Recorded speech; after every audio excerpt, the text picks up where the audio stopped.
শুধুমাত্র এক ক্লিকে আপনি আপনার নর্মাল ফটোগুলো এভাবে এডিটিং করতে পারবেন। তো সেই জন্য আপনাদেরকে একটি অ্যাপ্লিকেশন প্রয়োজন হবে। এই অ্যাপ্লিকেশনটি আপনারা কিভাবে ডাউনলোড করবেন আমি ভিডিও শেষে আপনাদেরকে দেখিয়ে দিব। অ্যাপ্লিকেশনটি ওপেন করার সাথে সাথে এরকম একটা ইন্টারফেস চলে আসবে। তো আপনারা এখানে ক্লিক করবেন। ক্লিক করার পর আপনার গ্যালারি শো করবে। গ্যালারিতে ক্লিক করে আপনি যে ফটোটি এডিটিং করতে চাচ্ছেন সেটা এখান থেকে সিলেক্ট করে নেবেন। ফটোটি সিলেক্ট করা হয়ে গেলে নিচে অনেকগুলো টুলস দেখতে পারবেন। 4টি টুলসের মধ্যে আপনার দ্বিতীয় নাম্বার টুলসের উপরে জাস্ট একবার আপনাদেরকে ক্লিক করে দিতে হবে, ঠিক আছে। তো আমি এখান থেকে ক্লিক করে দিচ্ছি। ক্লিক করে দেওয়ার পরে আপনার সবার শেষে টুলস চলে আসবেন। এখানে অনেকগুলো টুলস রয়েছে। তো আপনার দ্বিতীয় নাম্বার যে টুলসটি রয়েছে এখানে আপনারা ক্লিক করবেন। ক্লিক করার পর এখান থেকে আপনারা এটা মাইনাস করে দেবেন, ঠিক আছে। প্লাস করে দিলেও আপনার ফটোটি কিন্তু এডিটিং হয়ে যাবে। তো আপনারা যেরকম করতে চান সেরকম করে আপনারা কিন্তু এখানে রেখে দেবেন, ঠিক আছে। রেখে দেওয়া হয়ে গেলে আপনারা কী করবেন, দ্বিতীয় অপশনটিতে ক্লিক করবেন। ক্লিক করার পর এখান থেকে আপনারা সামান্য একটু মাইনাস করে দেবেন। মাইনাস করে দেওয়ার পরে পরেরটি অংশটিতে ক্লিক করে এখান থেকে আপনারা সামান্য একটু মাইনাস করে দেবেন, তারপরেটি একটু সামান্য করে দিয়ে দেবেন, ঠিক আছে। তো আমি যেভাবে দিচ্ছি সেভাবে কিন্তু আপনারা দিতে পারেন, তাহলে আপনার ফটোটি কিন্তু আরও সুন্দর দেখাবে, ঠিক আছে।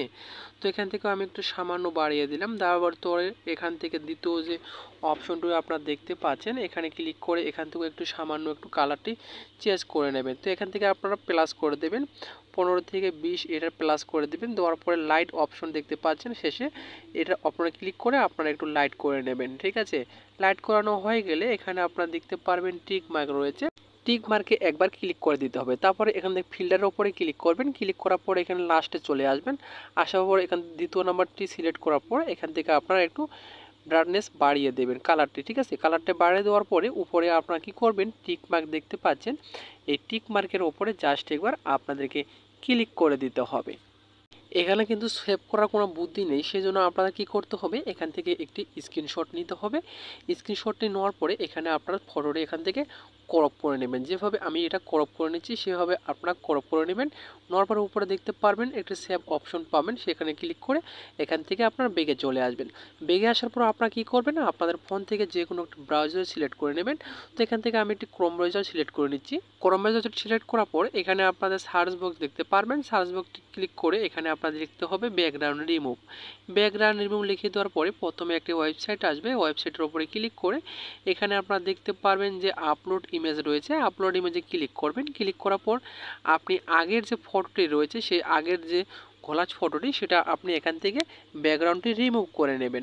তো আমি এখান থেকে ব্যাকগ্রাউন্ডটি রিমুভ করে নিচ্ছি। ব্যাকগ্রাউন্ডটি রিমুভ করা হয়ে গেলে নিচে আপনারা দেখতে পারবেন ব্যাকগ্রাউন্ড নামে একটা অপশন রয়েছে, এই ব্যাকগ্রাউন্ডের উপরে জাস্ট একবার ক্লিক করে দেবেন। ক্লিক করার পরে এখানে আপনারা দেখতে পাচ্ছেন প্লাস আইকন রয়েছে, এই প্লাস আইকনে জাস্ট একবার আপনাদেরকে ক্লিক করে দিতে হবে। ক্লিক করে দেওয়ার পরে কিছুক্ষণ আগে যে আমি ফটোটি এডিটিং করেছেন আপনি, সেই ফটোটি আপনি এখান থেকে গ্যালারি থেকে সিলেক্ট করে নেবেন।